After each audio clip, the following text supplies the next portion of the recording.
The Arizona sun hung like a brass coin in the bleached sky, baking the earth until it cracked like old leather. Jonah Hale squinted against the glare, watching his cattle cluster around what remained of Dry Willow Creek. The water had shrunk to a muddy trickle, barely enough to wet their tongues. Another week of this drought, and he'd be hauling barrels from town at prices that would bleed him dry faster than the sun stole moisture from the land. He dismounted, boots raising small clouds of dust that hung in the still air. The gelding, a sturdy bay named Moses, lowered his head to drink alongside the cattle. Jonah counted heads 43 where there should have been 45. 2 more gone, probably dead in some arroyo, too weak to make it back to water. "Easy does it," he murmured as a young heifer pushed too close to the creek's edge, her hooves sinking into the mud. The land was teaching them all hard lessons about desperation. The crack of gunfire split the afternoon quiet. Jonah's hand found his Colt before conscious thought kicked in. 3 shots, then 2 more rapid, panicked, not hunting, fighting. The sounds echoed off the red rocks to the east, maybe half a mile toward Skeleton Ridge. Moses lifted his head, ears pricked forward. The cattle shifted nervously. "None of our business," Jonah told the horse, but his feet were already moving toward the stirrup. 8 years since Antietam, and still his body responded to gunfire like a hound to a bell. He rode toward the sound, keeping to the shadows of the massive boulders that dotted this part of the territory. The war had taught him that the first man seen was usually the first man shot. As he rounded a bend in the trail, the scene below made him pull Moses up short. A freight wagon sat askew on the rutted road. 1 wheel sunk in a wash. 2 bodies lay motionless in the dust guards by the look of their uniforms. A woman in a navy traveling dress crouched behind the wagon, a Spencer carbine in her hands. She was trying to reload with fingers that shook like autumn leaves. 3 riders circled the wagon like wolves around a downed elk. Their faces were covered with bandanas, but Jonah recognized the type regulators. They called themselves hired guns who did dirty work for whoever paid best. "Come on out, little bird," one called, his voice carrying the lazy confidence of a man who knew he held all the cards. "Mr. Quenched just wants to talk. You've got something that belongs to him." The woman fired through the wagon spokes. The shot went wide, kicking up dust 10 feet from the nearest rider. "That's 6, another rider said. "Spencer's empty. Rush her." They were wrong. Jonah had counted 5 shots, but the woman's hands fumbled with the ammunition, cartridges spilling into the dust. Fear made liars of fingers. One rider spurred forward. Jonah drew and fired in one smooth motion. The rider jerked, clutching his shoulder as he wheeled his mount away. The other 2 spun toward this new threat. "Ride on," Jonah called out, keeping Moses behind cover. "This isn't your fight anymore." "Like hell," the wounded man snarled. "You know who you're crossing." "Mr.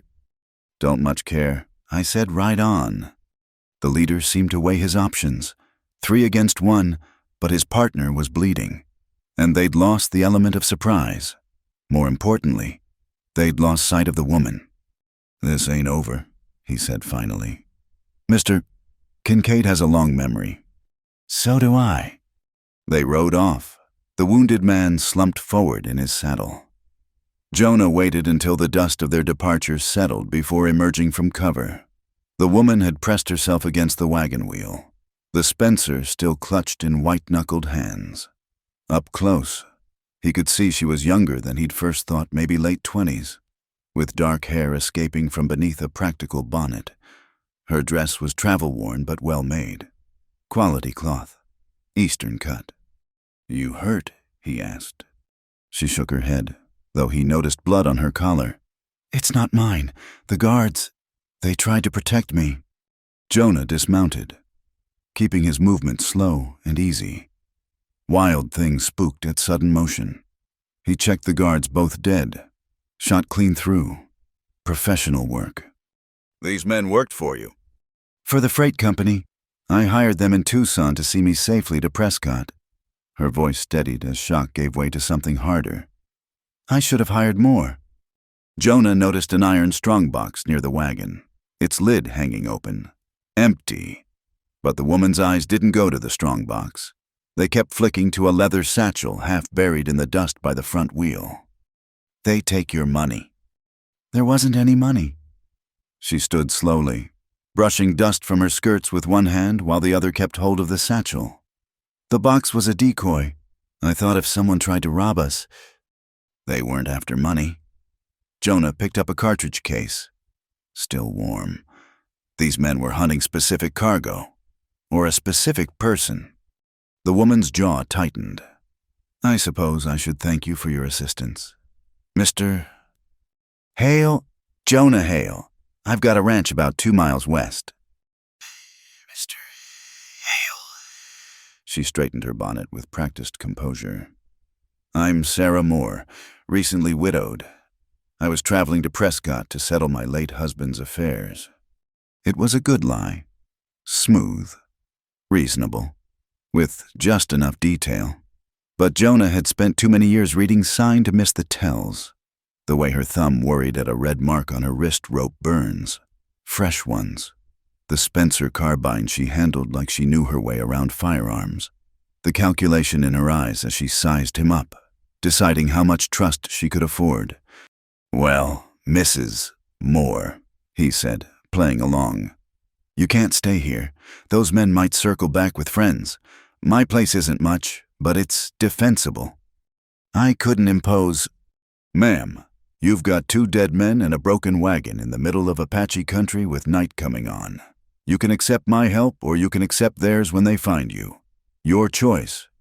She glanced at the bodies, then at the darkening sky. Practical thoughts winning over whatever had her running. I suppose I have little alternative. Jonah helped her gather what she could carry the satchel she wouldn't let go of. A canteen, a bedroll. He noticed how she moved, economical and sure despite the tremor in her hands. This wasn't her first time dealing with violence. Can you ride? He offered her a hand up behind him on Moses. I can manage. She settled behind him, one arm around his waist for balance, the other still clutching that satchel. Moses took the extra weight without complaint, though Jonah could feel the woman's tension through the contact. She sat like someone ready to leap clear at the first sign of trouble. They rode in silence, the sun dropping toward the ragged horizon. Jonah took a roundabout route, using draws and washes to mask their passage. Old habits. The woman Sarah Moore, or whoever she really was, seemed to understand, never questioning the indirect path. Your ranch, she said eventually. Do you live alone?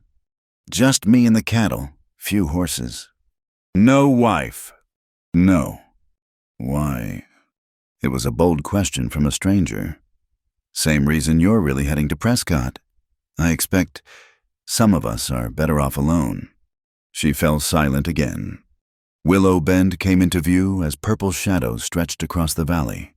It wasn't much to look at, a low adobe house with thick walls and small windows, a barn that needed new boards, corrals mended with whatever Jonah could scavenge, but the windmill still turned, pulling water from deep below, and the place had good sight lines in all directions.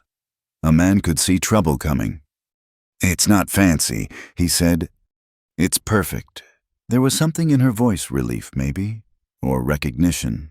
Like she knew what to look for in a refuge. He helped her down, noting how she swayed slightly before catching herself. Shock wearing off. Exhaustion setting in. There's a room off the kitchen. Was going to be a pantry, but I never got around to finishing it. You can bed down there. Thank you. She hesitated. Those men, they'll track us here eventually. Maybe, but this is my land, and I know it better than they do. Jonah unsaddled Moses. Movements automatic after years of practice. What did you take that Quenched wants so badly?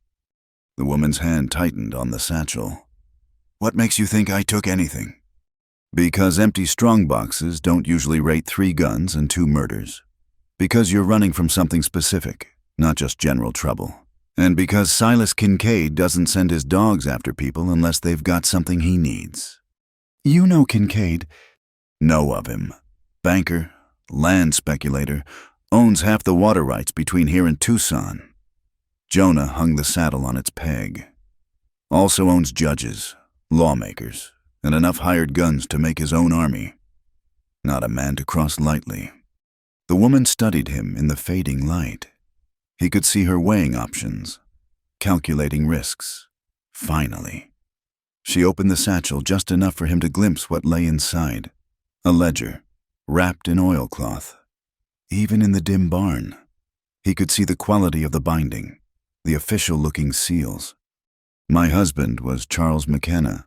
He kept books for various concerns in Tucson. The lie about being Sarah Moore crumbled, replaced by something that tasted more like truth. He discovered discrepancies, payments for water rights that didn't exist, deeds for land already claimed, money flowing to judges and territorial officials. And he threatened to expose it. He tried to do it quietly, take it to the federal authorities.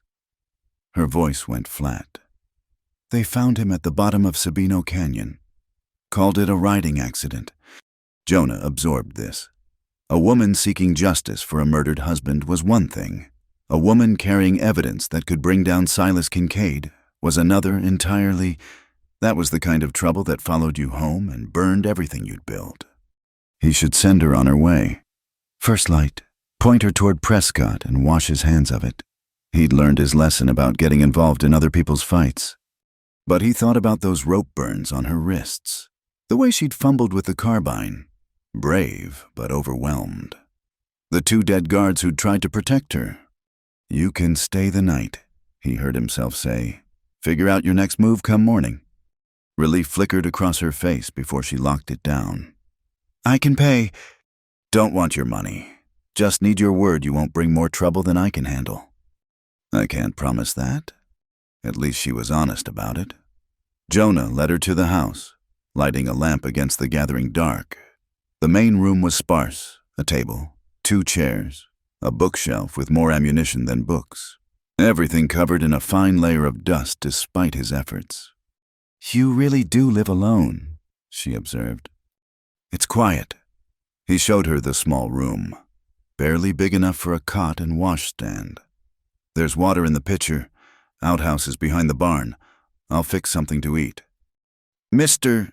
Hale, she paused in the doorway. Why did you help me? He considered the question. Saw 3 men with guns circling a woman trying to reload. Didn't seem like fair odds. Most men would have avoided the trouble. Most men are smarter than me. She almost smiled. I don't think that's true. After she closed the door, Jonah stood in his empty kitchen, wondering what the hell he'd just invited into his life. Outside, a coyote called across the desert, answered by another. The sound made the skin on his neck prickle. Predators communicating, planning. He checked the loads in his Winchester and set it by the door. Tomorrow, he'd ride into Salvation Ridge, see what news was traveling. Tonight, he'd keep watch. A woman with evidence against Silas Kincaid was like carrying a lit fuse in a powder magazine. Sooner or later, something was going to explode. But for now, there was coffee to make and beans to warm. Simple things, normal things. He could pretend, for a few hours at least, that he was just a rancher sharing a meal with an unexpected guest, that the past wasn't riding hard on their heels, bringing all its ghosts and gunmen with it. The lamp flame flickered, throwing shadows on the adobe walls. Somewhere in the darkness, Jonah knew, men were saddling horses and checking weapons. By morning, the hunt would intensify, but tonight, in this small circle of light, 2 strangers would share a meal and try not to think about tomorrow. The morning ride into Salvation Ridge took 3 hours through country that fought them every mile. Jonah had wrapped an old serape around his shoulders, affecting a limp from a fabricated mining accident. Beside him, the woman who'd introduced herself as Lark McKenna the night before now wore a black dress they'd found in his late mother's trunk, complete with a mourning veil that shadowed her features. They'd rehearse their story until the lies felt smooth as river stones. "Remember," Jonah murmured as the town's outline appeared through the heat shimmer. "You're Sarah Moore, traveling to bury your husband. I'm Tom Bradley, hide trader with a bum leg. We don't know each other beyond sharing the road. And if they've already circulated my description, then we improvise." Salvation Ridge squatted in a valley between two mesa, looking like it had been assembled from spare parts and wishful thinking. The main street was wide enough for freight wagons to turn, lined with false front buildings that promised more than they delivered. The Imperial Hotel dominated one end, 3 stories of imported lumber and delusions of grandeur. At the other end, the adobe church of St. Jude presided over the Mexican Quarter, its bell tower crooked but stubborn. They split up at the livery stable. Jonah left Moses with $50 and instructions to grain him well, then limped toward the saloon district. Lark headed for the church, her steps measured and grief-heavy. Anyone watching would see a widow seeking solace. The Broken Wheel saloon was dim and yeasty, already half full despite the early hour.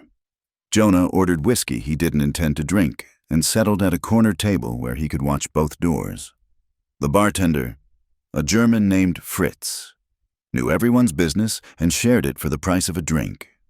"Trail's been busy," Fritz offered without prompting. "Lot of riders coming through, looking for someone." "That so?" Jonah let coins clink on the scarred wood. "Anyone I might know?" "Jed Crowder's crew. You know Crowder?" "Heard the name." "They call him the Jackal, on account of how he cleans up other folks' kills." Fritz leaned closer, voice dropping. "Word is someone hit a Clear Dominion payroll wagon yesterday. Killed 2 guards." Payroll. Jonah kept his tone mildly interested. Thought Clear Dominion ran water rights, not cash money. "Everything's cash in the end, friend. But funny thing," Fritz glanced around, then continued. "Jackie Mendez rode with that crew sometimes, doing guard work. He was in here last week, drunk as a bishop. Said that wagon weren't carrying no payroll. Said it was papers, documents and such." "Papers worth killing for." "In this territory, papers is more valuable than gold. Water rights, land deeds, mineral claims." Fritz straightened as new customers entered. Papers can make a man rich or send him to prison, depending which side of them he's on. Jonah nursed his whiskey and listened to the saloon talk. Within an hour, he'd learned that Crowder had set up camp at the Imperial, that Judge Pikeford was expected in town for a water rights hearing, and that wanted posters were already printed, but not yet posted. They were waiting for a certain lady's traveling companion to be identified. Meanwhile, across town, Lark knelt in a pew at St. Jude's. The church smelled of candle wax and old incense, cut with a sharper scent of desert sage someone had mixed with the holy water. Father Miguel Duarte was younger than she'd expected, maybe 30, with the kind of face that suggested he'd seen too much too young. "You've come a long way to pray, Senora," he said in English tinted with Mexican cadences. "My husband is dead. Father, I seek guidance." "I'm sorry for your loss." He studied her with dark, intelligent eyes. "Was it sudden?" "A fall in Sabino Canyon." Something shifted in the priest's expression. "I knew a man who died in Sabino Canyon, Charles McKenna. He kept books for the mining concerns." Lark's breath caught, but she held his gaze. "You knew my husband." "I knew his work. He was trying to document water theft, the systematic draining of wells that fed Mexican farms, redirected to feed new Anglo settlements." Father Miguel's voice carried old anger worn smooth. "He came here once, asking about baptismal records, trying to prove which families had lived here longest, who had first claim to the water." "And did he find what he sought?" "Some of it. I gave him copies of parish records going back to 1794. But Senora," the priest moved closer, lowering his voice. "The men who killed your husband, they're here, in town. They know someone escaped with his ledgers." "How do you—" "Because they came to me 2 days ago. asking if any strangers had sought sanctuary, offering donations for information. His smile held no humor. They offered silver. I prefer my soul. The church door creaked open. Boot heels rang on the stone as someone entered, spurs chiming with each step. Father Miguel rose smoothly, but Lark caught the way his hand moved toward his cassock pocket. "Father," the newcomer drawled, "hate to interrupt the consoling of widows, but Mr. Quenched requests your presence." "I'm occupied with a parishioner, Senor Crowder." Jed Crowder stepped into the light filtering through stained glass. He was lean as a winter wolf, with pale eyes that missed nothing and a smile that never reached them. His gaze traveled over Lark, taking in the mourning dress, the bowed head, the hands folded in prayer. "My apologies, ma'am. Didn't mean to intrude on your grief." He touched his hat brim. "Though I'm curious what brings a lady to Salvation Ridge. Most folks passing through favor the Protestant chapel." "I was raised in the faith," Lark replied, keeping her voice steady. "My husband, he would have wanted traditional rites." "Your husband buried here in town?" "Not yet. I'm making arrangements." Crowder's eyes sharpened. "Traveling alone, that's brave for a woman. Dangerous country between here and anywhere civilized." "I have protection." "That's so. Well, you be careful." "Ma'am, heard there was trouble on the Tucson road yesterday. Bandits and such. Hate for a widow to face more tragedy." The threat hung between them like a blade. Father Miguel stepped forward. "The Senora is under the protection of the church, Senor Crowder, as are all who seek sanctuary here." "Course she is, Padre. Just being neighborly." Crowder's smile widened. "Mr. Quenched's still waiting on you. Something about water rights for the mission lands. Wouldn't want those wells to suddenly run dry." After he left, Father Miguel exhaled slowly. That one he enjoys his work too much. He turned to Lark. "You cannot stay here. They're watching the church, the hotels, even the brothels. But there's a woman, Eliza Hart. She runs a boarding house near the stockyards. Tell her Miguel sends you. She asks questions with her needle, not her tongue."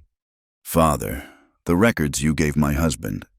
"I have copies hidden, but Senora, papers are just paper without someone brave enough to stand behind them. Your husband learned that." Lark rose, adjusting her veil. "Thank you, Father." "Vaya con Dios. And Senora trusts the man with the limp. He moves like a soldier trying not to be one." Outside, the sun had climbed toward noon, baking the streets until they shimmered. Lark made her way toward the stockyards, keeping to the shadows where possible. The boarding house sat between a saddlery and a feed store, its sign reading, "Clean beds, hot meals, no questions." Eliza Hart proved to be a narrow woman with steel-gray hair and fingers marked by a lifetime of needlework. She took one look at Lark's morning attire and led her to a back room without comment. "Miguel sent you." She said it wasn't a question. "Yes." "Then you're in trouble with the kind of men who think water rights are worth blood." Eliza pulled curtains across the single window. "Sit. You look ready to fall over." "I need." "What you need is to be someone else for a while. That dress marks you as a recent widow. Every bounty hunter in 3 territories will be watching for a grieving woman." She opened a wardrobe, revealing clothing in various sizes. "Lucky for you, I collect cast-offs. We'll make you a schoolmarm. They're invisible as furniture in towns like this." As Eliza worked, pinning and adjusting a severe brown dress, she talked. "Quenched's been buying up water rights for 5 years. Started legal-like, but when folks wouldn't sell, accidents started happening, wells poisoned, ditches dynamited, papers disappearing from the land office. My husband documented all of it." "Smart man. Dead man."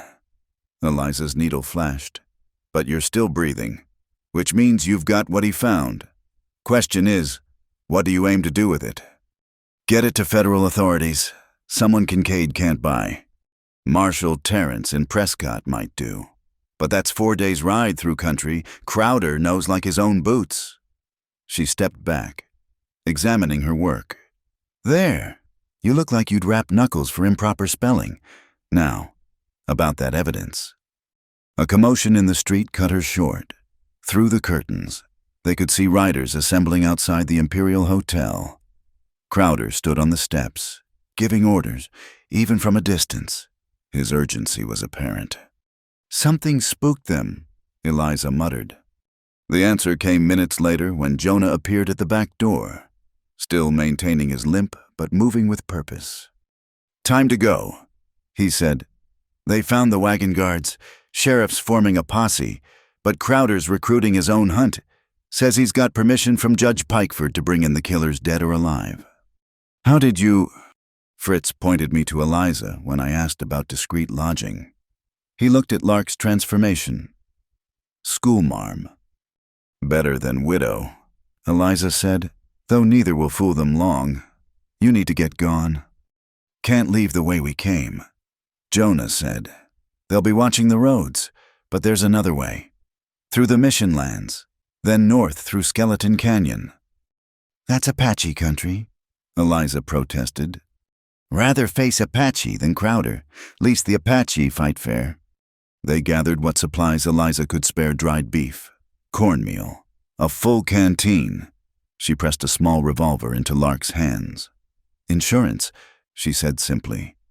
Father Miguel met them at the mission's back gate, leading a mule packed with grain sacks. For the orphanage in Prescott, he said loudly, then softer. Under the grain, water barrels and ammunition. The trail through the canyon is marked with white stones. Stay to the path. Father, I told Crowder you left for Tucson an hour ago. He'll waste half a day chasing dust. The priest's smile was sharp as an altar knife. Men like him forget that lying is only a sin when it serves evil. They slipped out as the bell tower chimed noon. 2 unremarkable figures with a pack mule.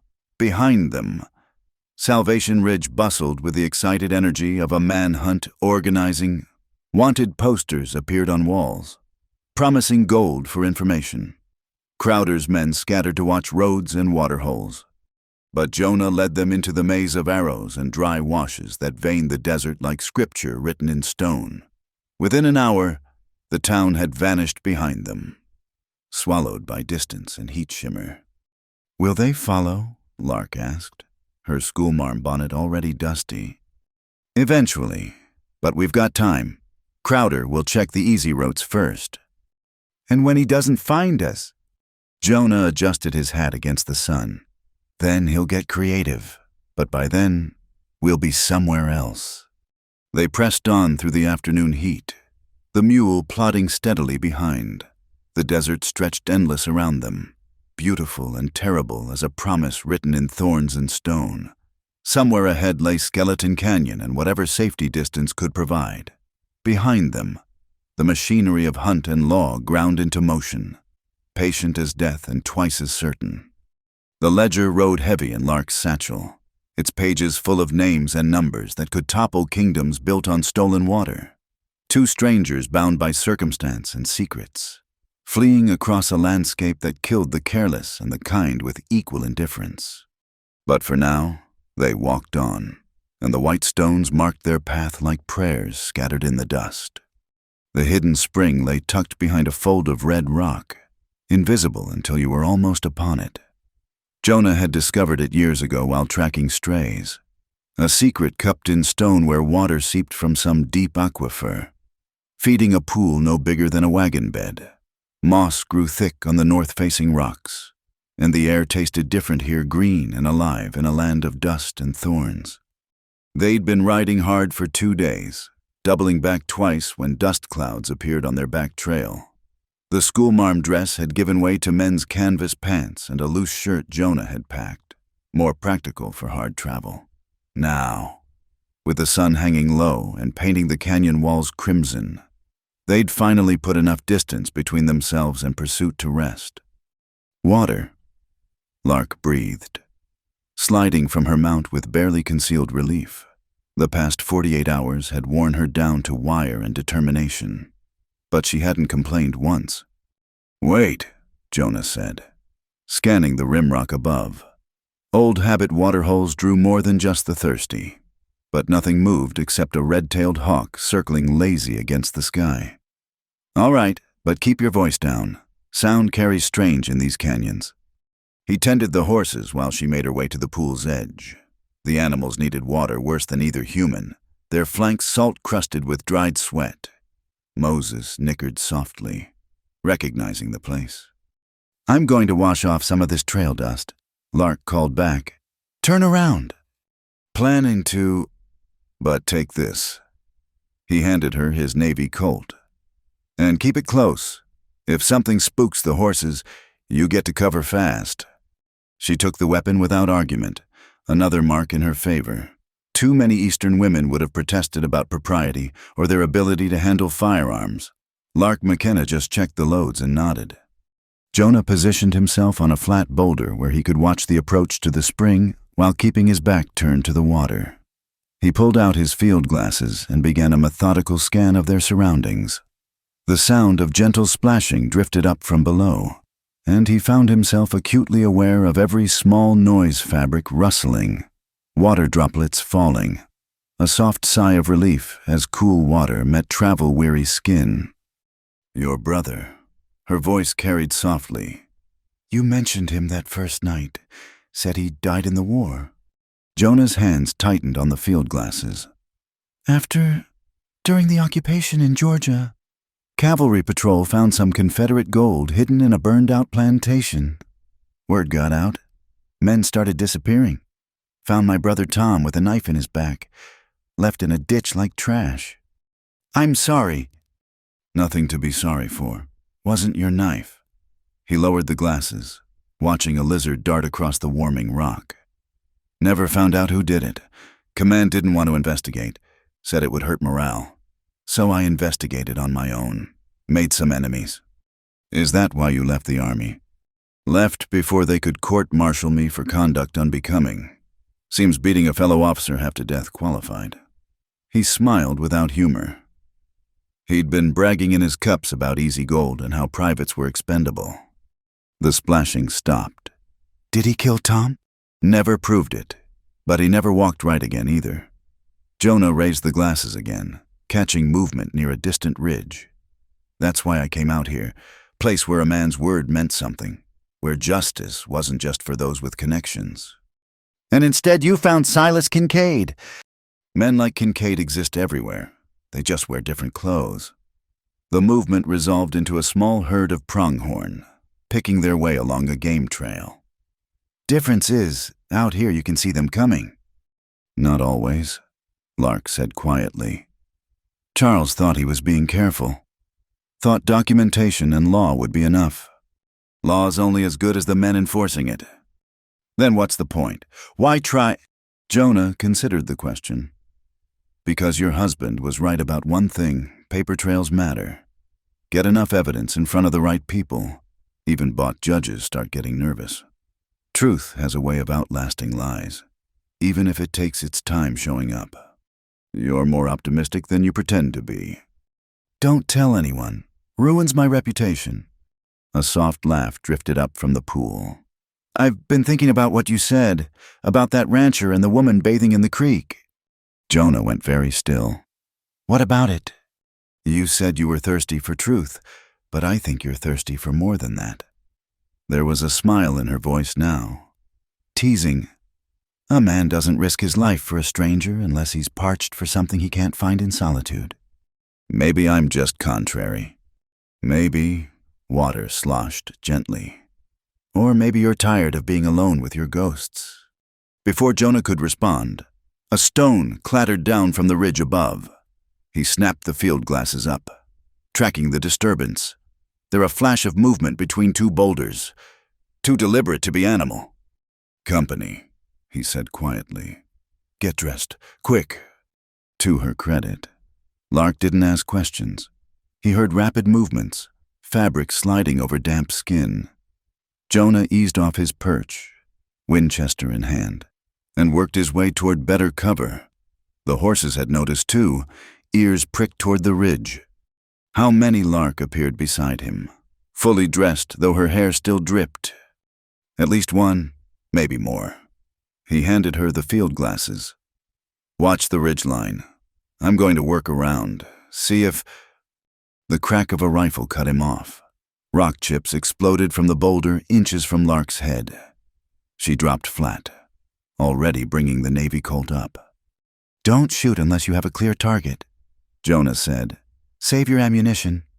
Another shot, this time spitting dust near the horses. Moses danced sideways, fighting his picket rope. The shooter was trying to spook their mounts, leave them stranded. Jonah spotted the powder smoke drifting from a jumble of rocks 60 yards up. Good position commanded the approaches to the spring and most of their cover, but the shooter had made an amateur's mistake, skylined himself against the fading light. "When I shoot, you run for that overhang," Jonah murmured, indicating a deep shadow in the cliff face. "Take the saddlebags with the food and water. What about you?" "I'll be right behind you." He waited for the shooter to fire again, marking the exact position. Then Jonah rose smoothly, Winchester snugging into his shoulder. The front sight found the dark shape between two rocks. He squeezed the trigger. The shape jerked and fell backward. A rifle clattered down the rocks. "Move." They sprinted for the overhang as more gunfire erupted from at least 2 other positions. Bullets whined off stone, kicking up spurts of dust. They dove into the shadow of the cliff just as a ricochet screamed past Jonah's ear. "3 shooters, maybe 4, he panted, checking his rifle. "Spread out along the ridge. They've got us pinned." "Crowder's men." "Has to be. Question is whether they want us dead or alive." A voice rang out from above, echoing off the canyon walls. "You down there, this is Jack Harlan, duly appointed regulator for the Territorial Water Authority. You're wanted for murder and theft. Throw out your weapons and surrender peaceable-like." "Never heard of any water authority." Jonah called back. "Judge Pikeford commissioned us yesterday. All legal and proper. Come out now and you'll get a trial. Make us dig you out and things get messy." Lark touched Jonah's arm. "They want the ledger. If they kill us here, they'll never find where I hid it." "You hid it." A small smile played at her lips. "First night at your ranch. Wrapped it in oilcloth and buried it under your mother's rose bush. Figured if something happened to us, Father Miguel would know to look for it eventually." Despite their situation, Jonah found himself grinning. "Clever. Charles always said I had a devious mind. That mean you have a plan?" She studied their surroundings with calculating eyes. "Maybe, how much do you trust me?" "Considering the circumstances, completely." "Then follow my lead." She raised her voice. "Mr. Harlan, this is Mrs. Sarah Moore. The man with me is just a guide I hired. He doesn't know anything about any murder." "That's so, then he won't mind surrendering. I have what Mr. Quenched wants, but it's not here. I'll deal, but only face to face, and only if you guarantee my guide's safety." Silence stretched between the canyon walls. Jonah could practically hear the calculations happening on the ridge above. Finally, Harlan spoke again. "All right, Mrs. Moore, you come out slow. Hands where we can see them. Your guide stays put until we have you secured." "No," Jonah said flatly. "Trust me," she whispered. Then louder, "Agreed, I'm coming out." She holstered the Navy Colt and stepped into the fading light, hands raised. Jonah tracked her through his sights, ready to cover if needed. She moved slowly, each step deliberate, drawing the watcher's attention. That's when he realized what she'd noticed: the overhang extended deeper into the cliff than it first appeared. A narrow crack split the rock, just wide enough for a determined man to squeeze through. In the gathering darkness, it would be near invisible from the ridge. "That's far enough," Harlan called when she'd moved 20 feet from cover. "Where's the ledger?" "Hidden. I'll take you to it after—" Jonah didn't wait to hear more. He slipped into the crack, rough stone tearing at his clothes. The passage opened into a chimney that led upward. He could hear voices echoing outside. Lark keeping them talking, buying time. The climb was brutal, especially with the Winchester slung across his back. Handholds crumbled, sending pebbles rattling down. But he'd climbed worse in the Shenandoah Valley, pursuing Confederate scouts through country that fought you every step. He emerged on the ridge 50 yards from where he judged the shooters to be. Full dark was minutes away. The sky purple as a bruise. Moving low, using every scrap of cover, he worked toward their position. He found the first man watching the scene below through field glasses, rifle propped against a rock, too focused on Lark to notice death creeping up behind him. Jonah reversed his rifle and brought the butt down hard. The man collapsed without a sound. Voices drifted from ahead. At least 2 more, maybe 3. And somewhere among them would be Harlan, probably keeping back to direct the others. Jonah traded the rifle for the unconscious man's revolver, better for close work. He nearly stepped on the second shooter, crouched behind a deadfall pine. This one was younger, nervous, sweating despite the evening cool. The kid started to turn, mouth opening to shout warning. Jonah's fist cut the shout short, dropping him like a sack of grain. "Martinez, you see anything?" The voice came from just ahead. "Martinez." Jonah found partial cover behind a boulder. "Nothing," he called back, trying to match the kid's higher pitch. "Well, keep your damn eyes open. Woman's got to have help nearby." The speaker revealed himself, rising from a cluster of rocks to get a better view. Tall man with a week's worth of beard and suspicious eyes. Those eyes widened as he spotted Jonah. Both men fired simultaneously. The tall man's shot sparked off the boulder. Jonah's took him center chest, spinning him back into the rocks. Shouts erupted from below and somewhere to the left. At least one more shooter on the ridge, plus however many Harlan had kept in reserve. Time to move. Jonah scrambled over loose stone, making for higher ground. A rifle cracked behind him, the bullet singing past his shoulder. He dove, rolled, came up running. The ridgetop was a confusion of shadows and stone, perfect for ambush but treacherous for pursuit. "Up there!" someone shouted. "He's on the ridge." More gunfire, wild shots that showed panic more than purpose. They'd expected easy prey, a woman and a guide trapped like rabbits. Instead, their trap had turned on them. Jonah reached a vantage point overlooking the spring. In the last light, he could see Lark still standing in the open. Harlan approaching her with 2 other men. They hadn't heard the shooting over their own voices and the echo of the canyon. He braced the rifle against solid rock.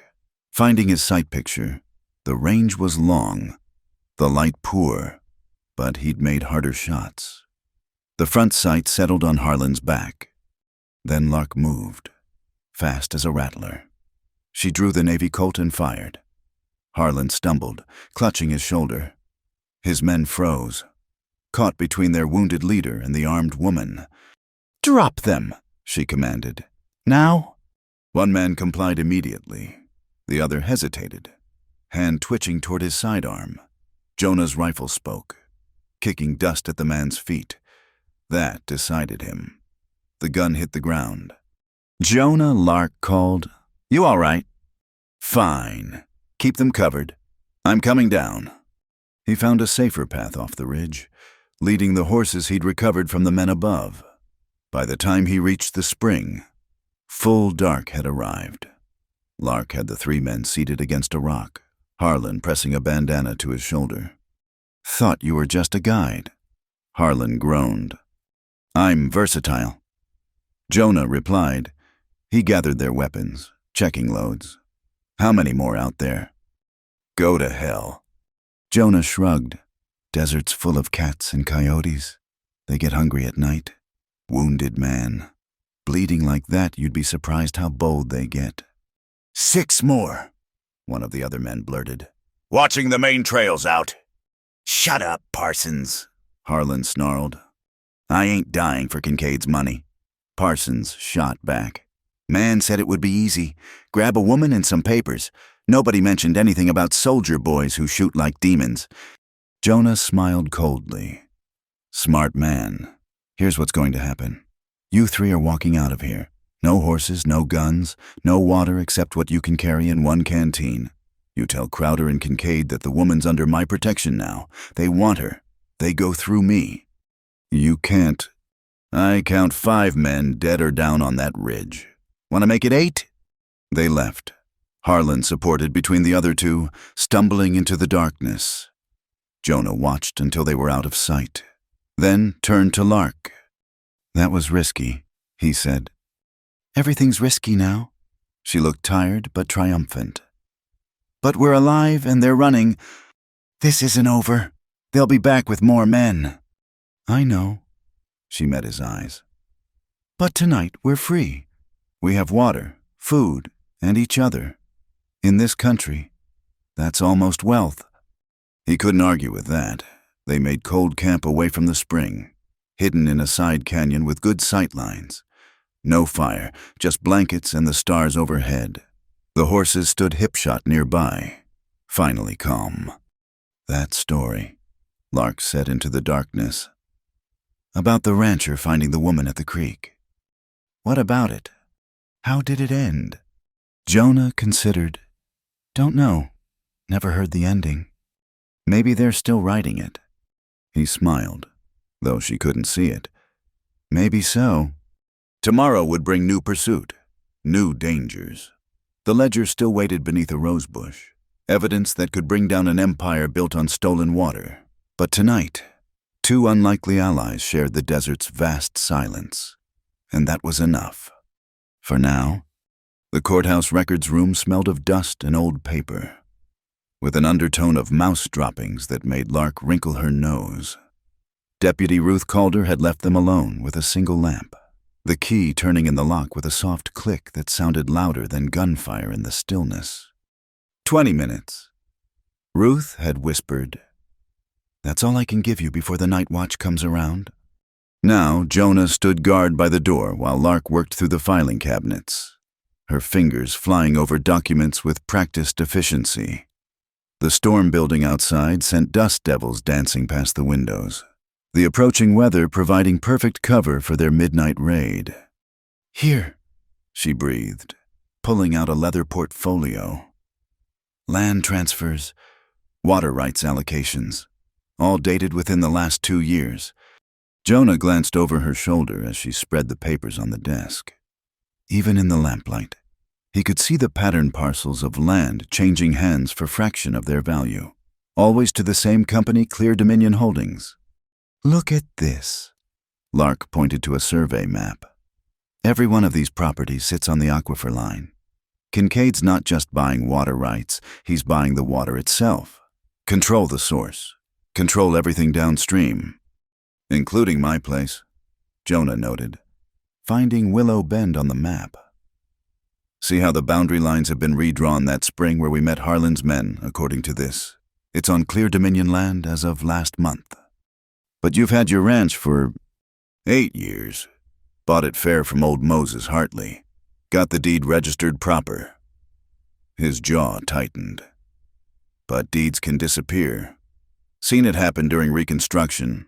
Papers vanish, new ones appear, and suddenly you're trespassing on your own land. Lark pulled out more documents, cross-referencing names and dates. It's bigger than we thought. Look clear. Dominion isn't just one company. It's 7 different corporations, all registered to different addresses, but all signing with the same hand. See the signature SK Chu on every one. Silas Quenched. And here, she unfolded a larger document, her hands trembling slightly. Construction contracts for a dam at Dry Willow Creek. Not just any dam, massive, enough to control water flow for the entire valley. Completion date set for next spring. That would flood out half the Mexican farms. Jonah said, force everyone to buy water from whoever controls the dam. Or sell their land and leave. Lark's voice carried old pain. Just like they forced Charles to. Footsteps echoed in the hallway outside. Jonah had his gun half drawn before they recognized Ruth's distinctive stride. 3 quick knocks, the all-clear signal. Package for you, Ruth said through the door. She slid an envelope underneath. From a mutual friend who wears black and speaks Latin. Inside was a note in Father Miguel's careful script. The children remember everything. Courthouse basement, 10 a.m. tomorrow. Bring proof of who claims to own them. Children, Lark looked puzzled. The work contracts. Jonah realized. Remember what Hector mentioned, kids being bound as apprentices? They found the contracts in a separate filing cabinet, and what they discovered made Jonah's hands clench into fists. Dozens of indenture agreements, all for orphans and abandoned children, bound to work for Clear Dominion until age 21. The compensation room, board, and moral instruction. Mary Martinez, age 7. Lark read. Parents died when their well went dry, bound to service at the Clear Dominion laundry. She flipped through more papers. James Hartwell, age 9. Parents killed in a wagon accident the same week they refused to sell their water rights. They're creating orphans, Jonah said flatly, then claiming them as cheap labor. Not just labor. Look at these transfer documents. The children can be reassigned to any Clear Dominion operation, including the silver mines in Nevada. Lark's voice shook with anger. They're selling children. Jonah, dressing it up in legal language. But that's what this is. Thunder rumbled overhead. The first drops of rain spattering against the windows. The storm would help cover their escape, but it also meant Crowder's men would seek shelter, possibly in town. We need to photograph these, Lark said. Charles had a camera, but... No time. Take the originals. Jonah started selecting the most damning documents. Ruth risked everything letting us in here. We can't leave empty-handed. They worked quickly, filling Lark's satchel with evidence. Land transfers, water allocations, construction contracts, and most damning of all the children's indentures, enough to hang Kincaid in any honest court, if such a thing existed in the territory. 5 minutes, Ruth called softly. Lark grabbed one last folder, then froze. Jonah, look at this. It was a death certificate. Tom Hale died of injuries sustained in a riding accident, dated 6 months ago. Jonah stared at the paper, his mind struggling to process what he was seeing. That's impossible. Tom died in Georgia during... No.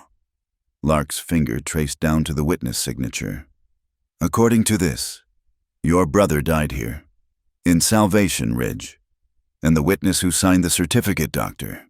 Marcus Finch Kincaid's personal physician. The world tilted. Jonah gripped the desk, memories flooding back. Tom's last letter, talking about opportunities in the territories. The months of silence afterward. Jonah had assumed his brother died in Georgia because that's where the army said he'd disappeared. But if Tom had mustered out, come west. There's more, Lark said gently. A property claim. Tom filed for water rights on a parcel adjoining yours. High country, where 3 streams converge. Filed it the week before he died. And now it belongs to Clear Dominion. The lock rattled. Ruth's voice carried urgency. Time's up. Night watch is early. They stuffed the remaining papers into the satchel. Jonah pocketed Tom's death certificate, his face carved from stone. They slipped out as Ruth locked the door behind them, her face pale but determined. Go out the back, she whispered. Parsons just rode in with news. Crowder's put a bounty on you, both $500 alive, 300 dead. Every gun in the territory will be looking for you come sunup. They emerged into the storm, rain already turning the streets to mud. Lightning illuminated the town in stark flashes, empty streets, shuttered windows, a place holding its breath. They kept to the alleys, boots squelching. The satchel clutched tight against Lark's body to protect its precious contents. Father Miguel waited at the mission stable with horses already saddled. I heard about the bounty. You can't stay here. The children, Lark began. We'll have to wait. Getting you killed won't help them. He handed Jonah a wrapped bundle. Food, ammunition, and a map to Shepherd's Rest, an old mining camp in the Superstitions. Abandoned, but the buildings still stand. You can hide there while we figure out how to get this evidence to federal authorities. Father, I found something about my brother. I know. Miguel's face was grave. I gave him last rites. Jonah, he came here asking the same questions you are. About water rights, about Quenched. They found him at the bottom of Skeleton Canyon. The horse came back without him. You knew all this time? He asked me to keep silent unless you came looking, said Quenched had eyes everywhere, that knowing would only put you in danger. The priest gripped Jonah's shoulder. He was trying to protect you, my friend, even at the end. Jonah closed his eyes, rain mixing with something saltier on his face. When he opened them, his gaze was hard as flint. Then I'll finish what he started. They rode out into the storm. 2 shadows bent against wind and rain. The satchel rode between them, wrapped in oilcloth, carrying enough truth to bring down an empire or get them both killed. Behind them, Salvation Ridge huddled against the tempest. Ahead, the desert waited, vast and unforgiving, keeping its secrets in silence broken only by thunder. The trail to Shepherd's Rest wound through country that looked different in the storm-familiar landmarks erased by sheets of rain. Arroyos running bank-full with red water. They pushed hard, knowing pursuit would come with daylight. Your brother, Lark said during a brief rest under an overhang. I'm sorry. If I'd known. You couldn't have. Tom always did play his cards close. Jonah stared into the rain. He wrote about making a fortune out here. I thought he meant gold or silver. Never occurred to me he'd found something more valuable. Water. And truth? Same thing that got your husband killed. He looked at her, rain-soaked and exhausted, but unbroken. We're painting targets on our backs. You know that these documents prove Quenched's guilt, but they also prove we're the only ones who can testify to finding them. I know. She met his gaze steadily. Charles used to say the truth was like water, it always finds a way through. No matter how many dams you build, we just have to stay alive long enough for it to flow. They pushed on through the storm, 2 riders carrying dangerous knowledge through a landscape that had already claimed the lives of those they'd loved. The rain washed away their tracks. But come morning, every bounty hunter and hired gun in the territory would be searching. The documents in Lark's satchel seemed heavier with each mile, the weight of truth in a land built on lies, the burden of justice in a place where money wrote its own laws, but also the promise of redemption, for the living and the dead alike. Shepherd's Rest appeared through the rain like a ghost town given form-empty buildings clinging to a mountainside, mine shafts yawning like black mouths. They took shelter in the old assayer's office, its roof mostly intact, its thick walls proof against more than weather. We'll rest here, Jonah said, seeing Lark sway with exhaustion. Plan our next move come daylight. She nodded, already spreading the documents to dry, even water-stained and muddy. The evidence was damning. As she worked, Jonah kept watch, rifle ready, listening to the storm rage outside. Somewhere in that tempest, Crowder's men searched, somewhere beyond that. Silas Quenched sat in his fortress of stolen water and fraudulent paper, believing his empire secure. He was wrong. 2 people now carried the truth he'd killed to hide, and like water in the desert, that truth would find its way to the surface. The storm would pass, the hunt would intensify, but for now, in this abandoned place, they had shelter, evidence, and each other. In the morning, they would run again. Tonight, they prepared for war. The Imperial Hotel's crimson wallpaper seemed to pulse in the lamplight, giving the room the feel of being inside a heart. Jonah sat rigid in a velvet chair that had seen better decades, his wrists bound behind him with rawhide that bit into flesh. Across from him, Silas Quenched poured whiskey from a crystal decanter, movements deliberate as a banker counting money. You know, Mr. Hale, I admired your brother. Quenched's voice carried the smooth cadence of educated Eastern cities. Tom had vision. He understood that water is currency in this territory. Unfortunately, he also had scruples. Crowder stood by the window, cleaning his fingernails with a knife. 2 more guards flanked the door. In the adjoining room, Jonah could hear muffled voices, Lark's among them, still defiant. They'd been separated after the ambush at Eliza's shop, dragged to these private rooms where Quenched conducted business best kept from public view. Nothing to say, Quenched settled into his own chair, studying Jonah over the rim of his glass. Your brother was more talkative, kept going on about justice, fair distribution, the rights of small farmers. Noble words. They didn't stop him from falling off his horse, though. You mean being pushed? Prove it. Quenched smiled thinly. Oh, wait, you can't. The only witness was his horse, and horses don't testify. Neither do dead men. Thunder rolled across the town, the second storm in as many days, through the window. Jonah could see the courthouse where they'd found the evidence, so close. Yet it might as well have been in another territory. The woman has something I need. Quenched continued. A ledger full of lies and misunderstandings. Turn it over, and you both ride out of here. Fight me, and you'll join your brother in whatever afterlife failed idealists inhabit. She doesn't have it with her. I'm aware. My men searched quite thoroughly. Quenched's eyes glittered with cold amusement. She's clever. Your missus, McKenna, hid it somewhere between here and your ranch, but she'll tell us. Everyone talks eventually. A crash from the next room, followed by Lark's voice. Try that again and you'll pull back a stump. Crowder chuckled. Feisty one. I like spirit in a woman. Makes breaking it more satisfying. Jonah tested his bonds, calculating angles and distances. The rawhide was wet from the storm, which meant it would stretch, given time he didn't have. Let me explain how this territory works, Quenched said, leaning forward. Water flows to money. Mr. Hale. Always has, always will. Your brother thought he could change that with papers and principles. Your lady friend thinks the same. But paper burns, and principles don't stop bullets. Neither does money, when it comes down to it. Perhaps not, but it buys men who do stop bullets. Men like Mr. Crowder here.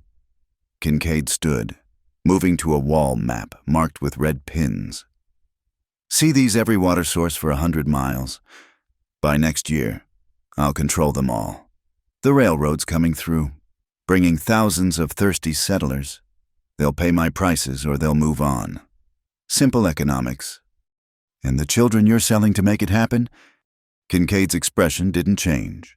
Orphans need guidance. Work teaches virtue. I'm providing a service.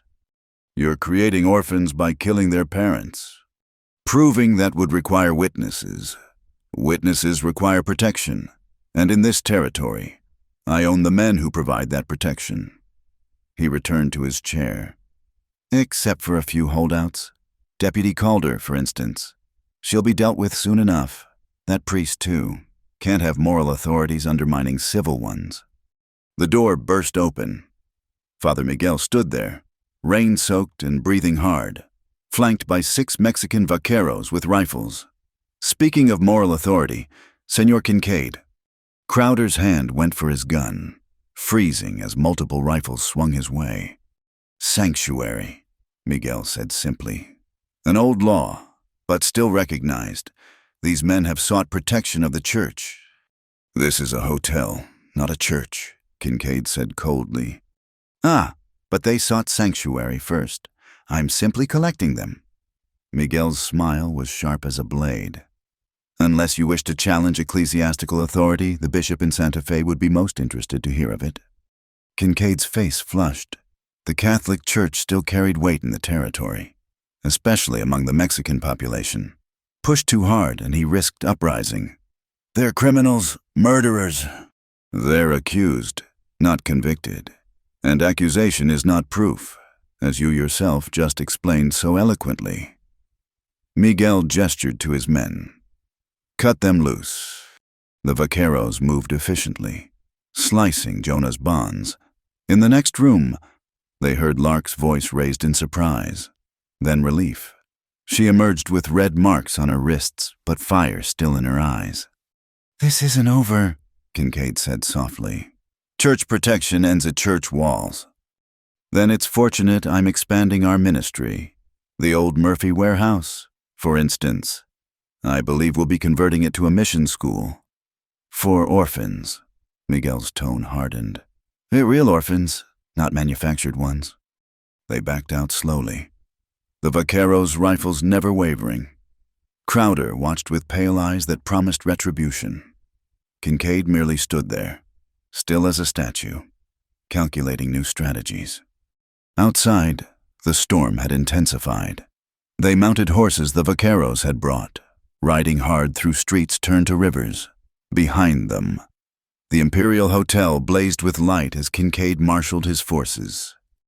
"That was foolish, Father," Lark said as they took shelter in the mission stable. "You've made yourself a target now." "I became a target the day I put on this collar in a land ruled by money." Miguel dismounted, weariness showing through his resolve. "Besides, I had help. Deputy Calder sent word of your capture. These men," he indicated the vaqueros, "lost family to Quenched's expansion. They were eager to assist." "It's temporary." Jonah said, "Quenched will regroup. Come at us harder." "Then we must move faster." Lark pulled out a wrapped bundle from her saddlebag documents she'd managed to hide before capture. "Father, can you get word to the federal marshal in Prescott? Tell him we have evidence of land fraud, water theft, and child trafficking." "I can try, but Quenched owns the telegraph operator." "Then send riders, multiple routes." Jonah was already thinking tactically. "Meanwhile, we need to retrieve the main ledger. It's the keystone without it. These supporting documents are just paper." "You hid it at the ranch?" Miguel asked. "Under my mother's rosebush," Lark confirmed. "Seemed appropriate beauty growing from truth buried in dirt." One of the vaqueros, an older man named Esteban, spoke up. "Patron, there's something else. My nephew works at the land office. He says Quenched filed new papers yesterday, claiming abandoned properties all along Dry Willow Creek." "Including mine?" Jonah asked. "See, says you disappeared, presumed dead, nowhere on record." Jonah laughed bitterly. "Man works fast. Kill me, take my land, all legal and proper." "Except you're not dead," Lark pointed out. "Hard to claim abandonment when you're standing right there. Only if I can prove who I am, and guess who has custody of the official records." They spent the next hour planning. The vaqueros would create distractions throughout town bar fights, minor fires, anything to draw Quenched's men away from main targets. Ruth would gather the few honest citizens willing to stand witness. Miguel would prepare documents for federal authorities. And Jonah and Lark would retrieve the ledger. "It's suicide," Ruth said when she arrived, shaking off rain. "Quenched's got 15 men watching your ranch, maybe more. Then, we don't go to the ranch." Jonah said, "We go around it. Come in from the back country, the way Tom taught me when we were boys playing cavalry scouts. In this storm, because of this storm, rain covers sound, washes out tracks. They'll be watching the main approaches, not expecting anyone fool enough to climb the cliff route." Ruth shook her head but pulled out a badge. "Then you'll need this. I'm deputizing you both. Temporary appointment, but it makes anything you do technically legal." "Since when do you have that authority?" Lark asked. "Since Sheriff Brennan developed a sudden case of cowardice and left town. As senior deputy, I'm acting sheriff until the county sends replacement." Her smile was grim. "Figured I might as well use the position while it lasts." They set out near midnight, rain still falling in sheets. The regular trail to Willow Bend would have taken 3 hours.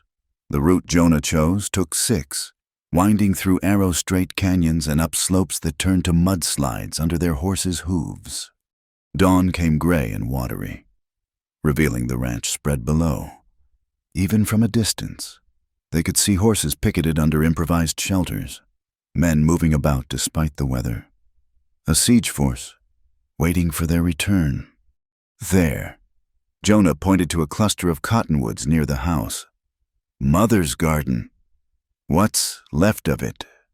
They left the horses hidden and proceeded on foot, using every dip and fold of land for cover. The rain helped, turning the world into a gray curtain that muffled sound and obscured vision. Still, twice they had to freeze as sentries passed within yards of their position. The rosebush stood defiant among weeds, thorny and wild but still producing blooms. Lark went to her knees in the mud, digging with her hands while Jonah kept watch. The oilcloth package emerged like something birthed from earth, muddy but intact. "Got it," she whispered. That's when they heard the bell, clear and urgent, cutting through rain, the mission bell, ringing the pattern for fire. "Miguel," Lark breathed. Smoke rose from the direction of town, black and ominous against the gray sky. Not one fire, several. The distractions had begun, but something had gone wrong. Those weren't controlled blazes. "Move," Jonah ordered. They ran for the horses as shouts erupted from the ranch. Someone had spotted them, or the smoke had triggered general alarm. Either way, their cover was blown. Rifle fire cracked behind them. Bullets whined off rocks, kicked up mud. They reached the horses and mounted at a gallop. The ledger clutched against Lark's chest. Behind them, Quenched's men scrambled for their own mounts. The chase was on, through rain and mud, racing against time and lead. Ahead, Salvation Ridge burned.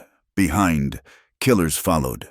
And somewhere between, justice waited patient as water, inevitable as truth. The ledger was theirs.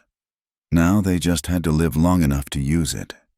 The Thunderhead building over Dry Willow Dam looked like God's own judgment, black as coal with a green tinge that made even hardened men glance skyward with unease. Jonah had seen storms like this in Kansas, the kind that spawned twisters and turned creeks into killers. "That's not just rain coming," he told Lark as they crouched behind a limestone outcrop overlooking the construction site. Below them, the earthen dam stretched across the canyon like a raw wound, fresh dirt piled 30 feet high and still growing. "Look at the water behind it," Lark's voice carried quiet horror. All that pressure against fresh earth, no time to settle properly. She was right. The reservoir had filled faster than anyone expected, swollen by the upstream storms. Brown water lapped at the dam's crest, finding every weakness, probing with liquid fingers for a way through. "Quenched's pushed too hard, too fast," Jonah said. "That dam won't hold if this storm hits full force." Below, they could see workers, mostly Mexican laborers, and what looked like children still hauling dirt and stones. Armed overseers kept them moving despite the danger. At the east end, a cluster of wooden buildings housed equipment and, according to Father Miguel's intelligence, more children brought in just yesterday. "The work camp," Lark whispered. "Miguel said 20 children, maybe more. Orphans from the fire." The fire that had destroyed the mission school 2 nights ago, forcing Miguel to relocate his charges. Too convenient to be coincidence. Now those same children labored on Quenched's dam, apprenticed, through papers that might as well be bills of sale. Lightning split the sky, followed immediately by thunder that shook the ground. The storm was moving fast, bearing down on them like a freight train. They had maybe an hour before it hit, less if the wind picked up. "We need to warn them," Lark said. "Warn who the guards who'll shoot us on sight, or Quenched, who's probably counting on insurance money when this thing fails." Jonah studied the layout below. "No, we need to get those kids out, then worry about the dam." They'd left Ruth in town with the ledger and supporting documents, racing against time to reach the federal marshal. But when word came about the children, neither Jonah nor Lark could stand by. Some fights you chose, others chose you. "There." Jonah pointed to a drainage culvert running under the construction road. "We can use that to get close to the work camp. but we'll need a distraction." As if in answer, a rider appeared on the opposite ridge. Crowder, checking the perimeter.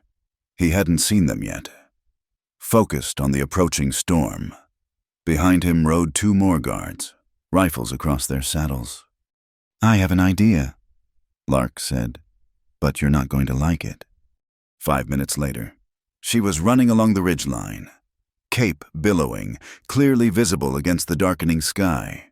Crowder spotted her instantly, spurring his horse in pursuit. The other guards followed, all 3 racing after what looked like an escaping woman.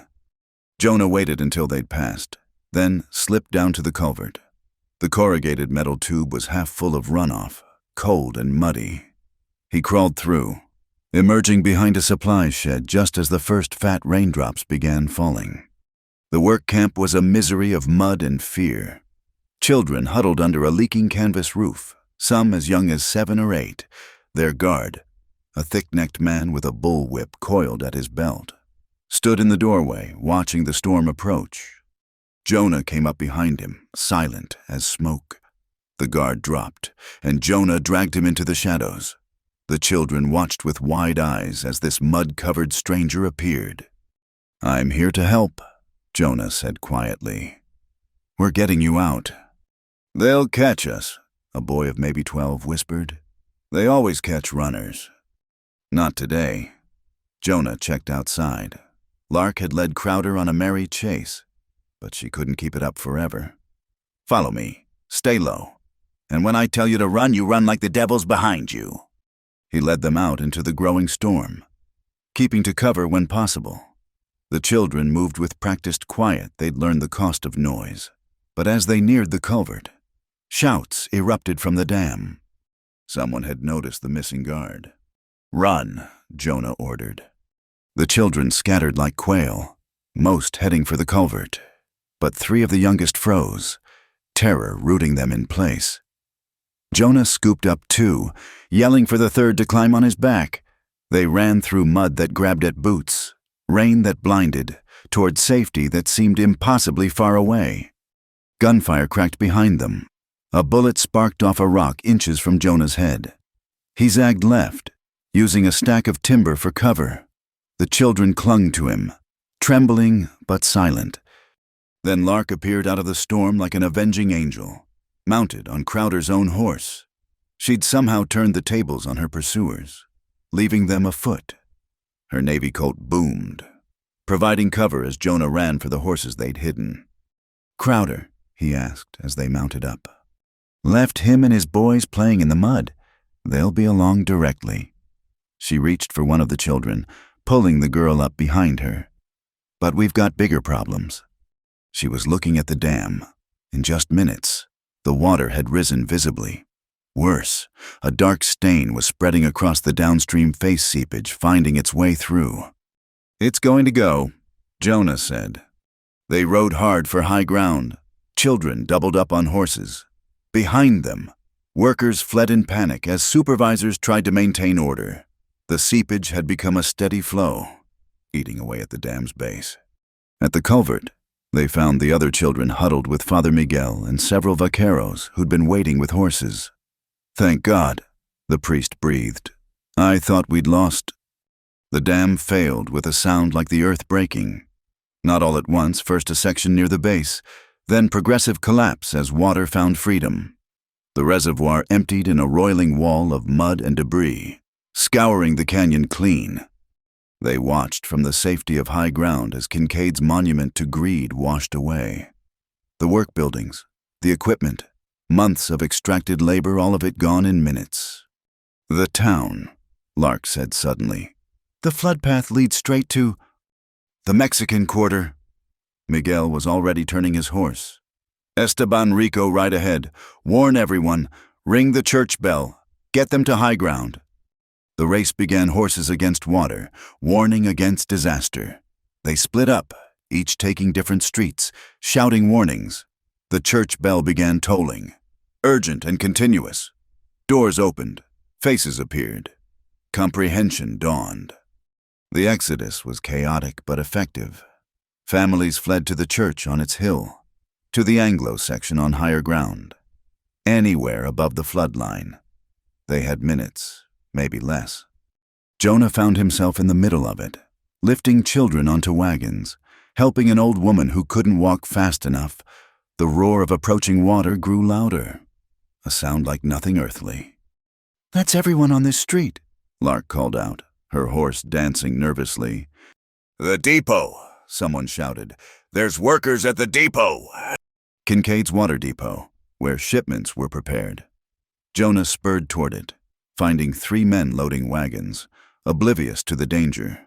They looked up in confusion as he rode in, shouting, "Flood, get to high ground." One man ran immediately. The second hesitated, looking at the valuable cargo. The third pulled a gun, one of Quenched's loyalists, protecting the boss's property. Jonah didn't have time for debate. He rode the man down, sending him sprawling, then grabbed the hesitator and physically threw him onto a wagon horse. "Ride, damn you." The flood hit the lower town like a liquid avalanche. Buildings exploded under the impact, walls of water carrying away everything in their path. The depot vanished in a chaos of splintered wood and rolling barrels. But the workers were clear, racing uphill as destruction chased their heels. From the church steps, they watched Salvation Ridge reshape itself. The flood carved new channels, erased old landmarks, redistributed wealth with democratic fury. Rich and poor alike saw their material goods tumbled together in the muddy torrent. There, someone pointed. On a hill across town stood Silas Quenched, watching his empire wash away. Even from a distance, his rigid posture spoke of rage contained by will alone. Beside him, Crowder and a handful of men, all that remained of his private army after the night's chaos. "It's not over," Jonah said quietly. "Men like him don't accept defeat. They just change tactics." "Let him come," Father Miguel replied. "The federal marshal will be here by tomorrow." Ruth made sure of that. "And we have witnesses now, dozens of children who can testify about the work camps." The rain was easing, the storm's fury spent. In its wake, a town transformed. The old order, built on theft and coercion, lay buried under mud. What would rise in its place remained to be written. "You saved them," Lark said, watching the rescued children reunite with families or find comfort with Miguel's helpers. "We saved them. Today, but tomorrow. Tomorrow we keep fighting." She touched his arm. "Your brother would be proud." Jonah looked at the muddy water still running high, carrying away the old corruption. Tom had died trying to stop this, but water, like truth, always found its way. "Yeah," he said finally. "I think he would." The sun broke through dissipating clouds, painting the flooded valley in shades of gold and brown. Beautiful and terrible, like justice itself. They had won this battle, but the war for the territory's soul continued. At least now. They had proven something important. Even the mightiest dam could fall when enough pressure built behind it. And sometimes that pressure looked like ordinary people refusing to be silent any longer. The morning after the flood dawned clear and merciless, revealing Salvation Ridge like a mouth with half its teeth knocked out, where the Mexican quarter once stood. Mud-caked foundations marked graves of homes.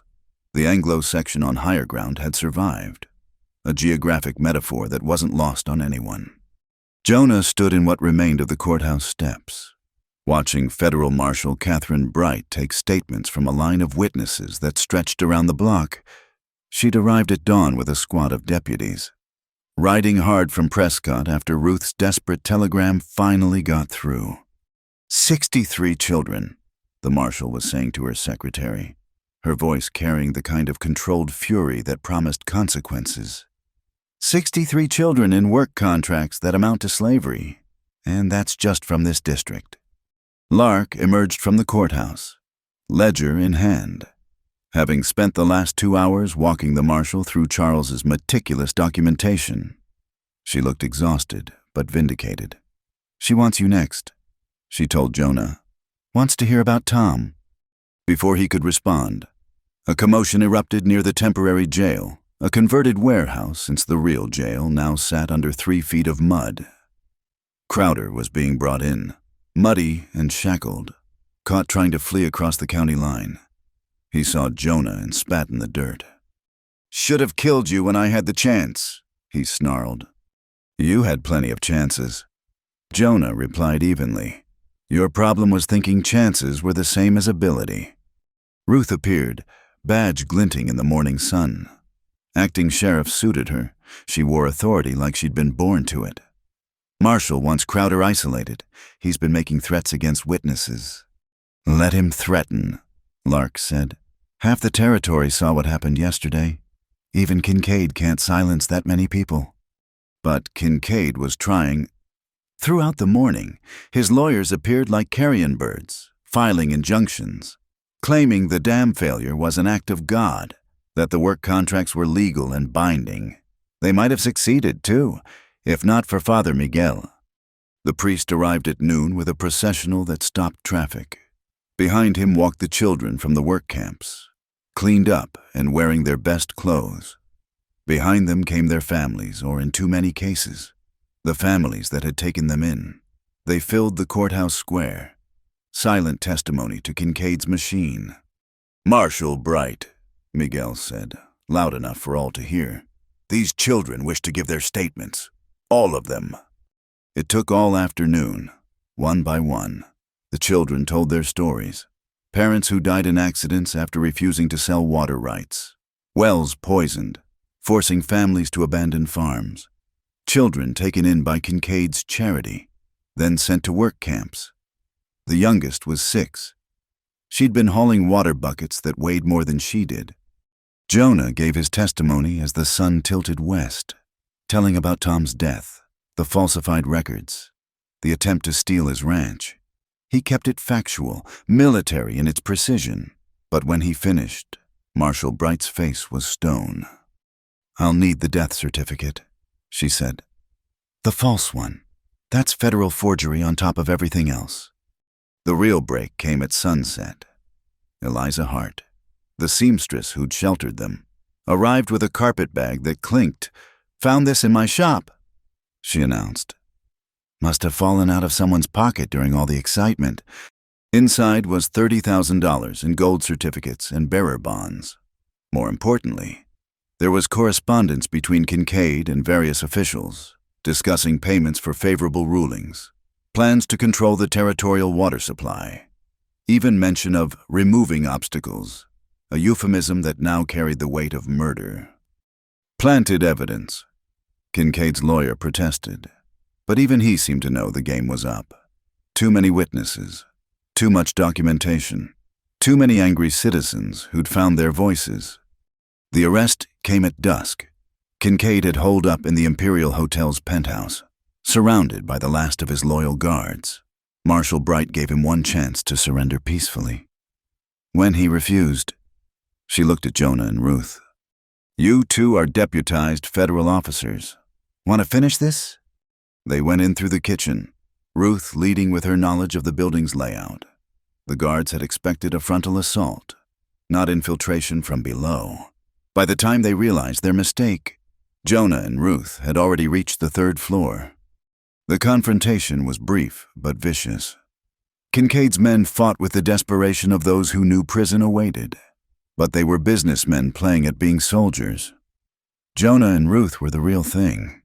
They found Quenched in his office, burning papers in a marble fireplace. He turned as they entered, still wearing his expensive suit, still projecting authority even as his empire crumbled. "Mr. Hale, I should have had you killed with your brother." "Probably," Jonah agreed. "But you got greedy. Wanted to do it legal-like, steal the land with paper instead of bullets. That was your mistake. My mistake was underestimating the stupidity of people like you. You could have been rich. I would have bought your ranch for 3 times its value. It was never for sale." Quenched smiled coldly. "Everything is for sale. You just haven't found your price yet." Ruth stepped forward with the shackles. "Silas Quenched, by the authority of the federal marshal, you're under arrest for conspiracy. fraud, forgery, and murder. You can't prove murder. We have Crowder, Lark said from the doorway. She'd followed them up, unable to stay away from the ending. He's already talking. Seems loyalty is for sale too, and the marshal's offering a better deal than a noose. For the first time, Kincaid's composure cracked. You don't understand what you've done. Without structure, without control, this territory will tear itself apart. Water wars, range wars. Maybe, Jonah cut him off, but it'll be honest chaos instead of organized theft. They led him out through the lobby, past the red wallpaper and crystal chandeliers, into a street filled with watching citizens. No one cheered. The damage was too fresh, the losses too real, but there was satisfaction in seeing the untouchable touched, the powerful brought low. The trials would take months. Federal court in Prescott, with judges brought in from outside the territory. But the outcome was never in doubt. Too much evidence, too many witnesses, too much anger seeking justice. That night, they gathered at the mission, what was left of it. The main building had burned, but the chapel survived. Father Miguel held a service of thanksgiving, mixing Latin prayers with Papago blessings, making sacred the profane victory of simply surviving. What now? Lark asked as they stood outside afterward. The stars were brilliant above the desert, unmarred by the smoke and dust of human ambition. Rebuild, Ruth said simply. Clean elections, honest law, fair distribution of water rights. It'll take time. And you, Lark turned to Jonah. Back to ranching. He considered. Willow Bend waited. His cattle scattered but alive. His land secure at last. A life of solitude he'd chosen to escape the weight of other people's needs. But the past days had shown him something. Isolation wasn't peace. It was just another kind of running. Maybe. But first, he looked at the children playing in the courtyard, their laughter strange and wonderful after so much fear. Miguel needs help rebuilding the school. Figured I could swing a hammer for a while. Lark smiled. Charles would have liked that. He believed in education as liberation. Smart man. Jonah hesitated, then added, You could help too, if you're staying. I've got nowhere else to go. The ledger's delivered. Charles is avenged. And someone needs to keep the new territorial government honest. She met his eyes. Besides, I hear Willow Bend is lovely in the spring. Ruth laughed. Careful. Jonah, I think she's got plans for you. Maybe I've got plans too. They talked into the night, planning futures that seemed impossible just days before. The flood had washed away more than buildings. It had cleared the ground for something new. The work would be hard, the opposition fierce from those who'd benefited from the old system. But for tonight, they had victory, companionship, and hope. In the chapel, Miguel led the children in singing. Their voices rose through the broken roof, reaching toward stars that had watched 1,000 such struggles, would watch 1,000 more. The fight for justice was never truly won, only passed from one generation to the next. But sometimes, on nights like this, you could rest in the space between battles and call it peace. Tomorrow would bring new challenges. Kincaid had allies who would seek revenge. The water rights would need careful management to prevent new wars. The children would need homes, education, futures free from the shadow of servitude. But tonight, Salvation Ridge belonged to its people again, and in the morning, they would begin building something better on the ruins of what greed had destroyed. Jonah stood with Lark and Ruth, watching the candles flicker in the chapel windows. His brother was avenged, his land secure, his conscience clear. It wasn't enough, it was never enough, but it was a start. And in this territory, under these unforgiving stars, a start was all anyone could ask for. 6 months had passed since the flood, and Willow Bend looked like a different place entirely. The October sun painted the ranch house warm amber as Jonah stood on the porch, watching dust rise from the schoolyard where children practiced their letters. What had started as temporary help rebuilding Miguel's mission had grown into something neither he nor Lark had quite expected. "The Hendricks family will be here within the hour," Lark called from inside, her voice carrying the efficiency of someone who'd found their purpose. "Sarah's nervous about the reading test." "She'll do fine," Jonah replied. "Girl's got her mother's determination." The school had 30 students now, ranging from 6 to 16. Some were orphans from Quenched's work camps who'd found new families. Others were children of ranchers and farmers who'd never had the chance for proper education. They came from miles around, some boarding during the week in the dormitory Jonah had built where his old tool shed used to stand. Lark emerged onto the porch, wiping flour from her hands. She'd traded her Eastern dresses for practical cotton, though she still maintained a schoolmarm's proper appearance during lessons. Her hair, once carefully pinned, now often escaped in wisps that caught the desert breeze. "Did you see Ruth's letter?" she asked. "The one about Crowder. He's teaching reading to inmates at Yuma prison. Says it's his way of making amends." She shook her head in wonder. "Never thought I'd see the day." Man can change when he's given the chance, or when the alternative is a rope. The sound of approaching horses drew their attention. 3 riders crested the hill: Miguel, Ruth, and, surprisingly, Eliza Hart. They'd been meeting monthly to coordinate the water cooperative, ensuring fair distribution among all the valley's inhabitants. "Good news and bad," Ruth announced as they dismounted. She wore her sheriff's badge with casual authority now, having won election by the widest margin in territorial history. "Good news, the federal surveyor approved all the new water right allocations. Every farm family gets their fair share, guaranteed by law." "And the bad?" Lark asked.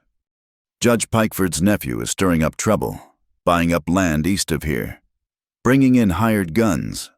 Says he's going to restore order to the territory." "Let him try," Miguel said calmly. "The people won't stand for another Quenched." They discussed the threat over coffee, but it felt distant, manageable. They'd learned too much, grown too strong to be easily cowed. The conversation turned to happier matters: the harvest festival next week, the new families moving in, the railroad's promise to build a spur line to Salvation Ridge. "Speaking of new families," Eliza said with a knowing smile, "when are you two going to make it official? The whole territory's been waiting." Jonah felt heat rise in his neck. He and Lark had been dancing around the subject for months, both too scarred by loss to easily trust in permanence. But lately, watching her with the children, seeing her face light up when he came in from the range, he'd been thinking. "Actually," Lark said quietly, "we were planning to ask Father Miguel after the harvest festival, if he's willing." Miguel beamed. "I've been willing since the day you two stood back to back fighting Harlan's men, just waiting for you to realize what everyone else already knew." "Which is?" Jonah asked, though he suspected the answer. "That some people are meant to stand together, like rivers that run separately but find the same valley." The priest's expression grew serious. "Your brother would have been happy. Jonah, he believed in building things that last." After their guests left, Jonah and Lark walked to the spring where they'd first fought for their lives together. New grass grew around the edges, and someone, probably one of the children, had built a small cairn of stones nearby. "No regrets?" Lark asked. "You were happy alone out here." "I was hiding out here. There's a difference." He took her hand, calloused from months of shared work.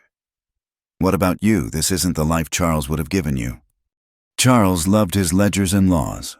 I loved Charles." She squeezed his fingers. "But this teaching children, building something real, standing beside someone who'd faced down an army for what's right, this is the life I choose." They stood in comfortable silence, watching the sun sink toward the mountains. Tomorrow there would be lessons to teach, fences to mend, new challenges from those who preferred the old ways. But today had been good, and tomorrow looked promising, and sometimes that was all you could ask of life. "Remember that story?" Lark asked with a mischievous smile. About the rancher and the woman at the creek. Vaguely recalls something about that. I think I know how it ends now.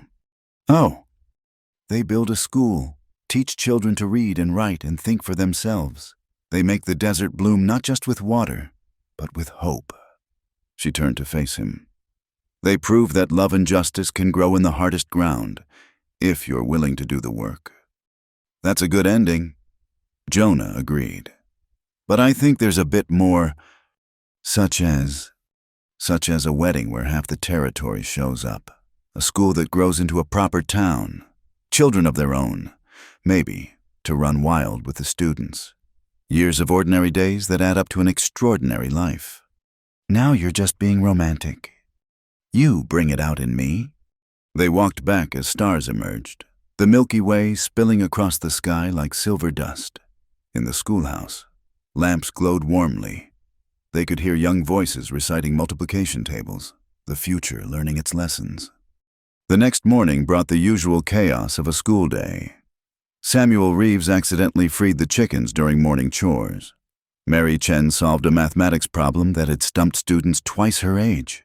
Little James Mitchell, who 6 months ago couldn't speak without stuttering from trauma, read an entire page aloud without faltering. During lunch, while the children played in the yard, a lone rider approached. Jonah tensed from old habit, but relaxed when he recognized the federal mail carrier. The man handed over a thick envelope addressed to Mrs. Lark McKenna. "What is it?" Jonah asked, seeing her expression change as she read. "It's from Charles's brother in Boston. He's been settling the estate." She looked up, eyes wide. Charles had life insurance and investments. His brother's been managing them, and with interest. She showed him the figure. It was enough to build 3 schools, enough to bring in proper teachers, buy books, maybe even start a library. "What do you want to do?" Jonah asked. "What we've been doing, only bigger." Her eyes shone with possibilities. "A real academy, dormitories for students from farther away, maybe even scholarships for children whose families can't afford supplies." "The Willow Bend Academy," Jonah mused. "Has a nice sound." "The Charles and Thomas McKenna Hale Academy," Lark corrected. "For brothers who believed in justice, even when it cost them everything." That afternoon, they gathered the children and shared the news. The cheer that went up could probably be heard in Salvation Ridge. Education meant opportunity, and opportunity meant hope. And hope was the most precious currency in the territory. As the sun set on another day, Jonah found himself on the porch again, Lark beside him, watching their domain. Not an empire built on stolen water, but something better, a community growing from shared purpose. "You know what I just realized?" Lark said. "What's that?" "We won, not just against Kincaid, but against the idea he represented. The idea that might makes right, that water and wealth should flow only to the powerful." She gestured to the children helping with evening chores. The gardens green with carefully managed irrigation. The peace of productive purpose. This is victory, quiet, daily, unglamorous victory. "The best kind," Jonah agreed. In the distance, a train whistle echoed across the valley, progress coming to the territory, bringing change both welcome and worrisome. But whatever came, they'd face it together, with truth as their foundation and community as their strength. The old ways of theft and violence weren't dead.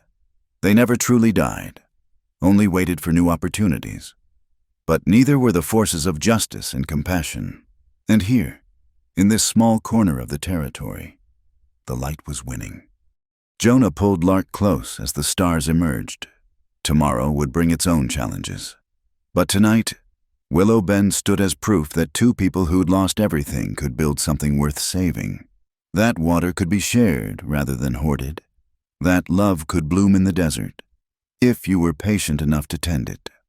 The children's laughter drifted on the evening air, and somewhere in that sound was Tom's laugh, and Charles's hope, and all the dreams of those who'd fought for something better. They were gone, but not lost.